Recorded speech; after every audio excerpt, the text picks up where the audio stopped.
Who here is fascinated by life under the sea? Fantastic. Now, what did we just do? Let's dissect this for a second. The simple action of an individual raising a hand led many others to do the same. Now, it's true that when individuals in a social network have common priorities, it's often beneficial to copy one another. Think back to grade school and dressing like the cool kids made you cool. But copying behavior is also common in wild animals. For example, some birds copy the alarm calls of other birds to spread information about approaching predators. But could copying behavior in wild animals affect entire ecosystems that we humans depend on? I was led to this question while studying coral reefs, which support millions of people through fisheries and tourism here in Africa and around the world. But coral reefs depend on fish that perform a critical job by eating algae. Because if left unchecked, these algae can kill coral and take over entire coral reefs, a costly change that is difficult or impossible to reverse.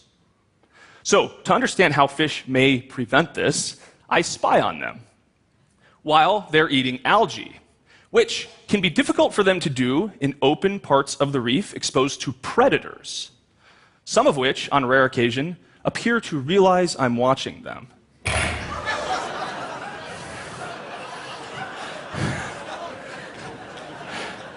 So clearly, for reef fish, dining out can be scary. But I wanted to understand how these fish do their job in risky situations. So my colleagues and I put massive video camera stands in a coral reef to remotely monitor entire feeding grounds that produce a lot of algae, but are exposed to predators. And this perspective from above shows us the feeding behavior and precise movements of many different fish, shown here with colored dots. And by analyzing thousands of fish movements to and from feeding grounds, we discovered a pattern. These fish, despite being from different species and not swimming in schools, were copying one another, such that one fish entering these dangerous feeding grounds could lead many others to do the same. And fish stayed for longer and ate more algae when they were surrounded by more feeding fish. Now, this could be happening because even simple movements by individual fish can inadvertently communicate vital information. For example, if even one fish sees a predator and flees, this can alert many others to danger. And a fish safely entering feeding grounds can show others that the coast is clear. So, it turns out that even when these fish are different species, they are connected within social networks, which can provide information on when it's safe to eat.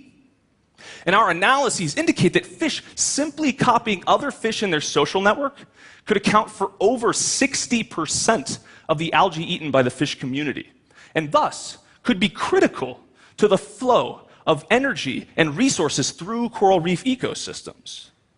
But these findings also suggest that overfishing, a common problem in coral reefs, not only removes fish, but it could break up the social network of remaining fish, which may hide more and eat less algae because they're missing critical information. And this would make coral reefs more vulnerable than we currently predict. So, remarkably, fish social networks allow the actions of one to spread to many and could affect entire coral reefs, which feed millions of us and support the global economy for all of us. Now, our discovery points us toward better ways to sustainably manage coral reefs, but it also shows us we humans are not just affected by the actions of other humans, but we could be affected by the actions of individual fish on a distant coral reef through their simple copying behavior. Thank you.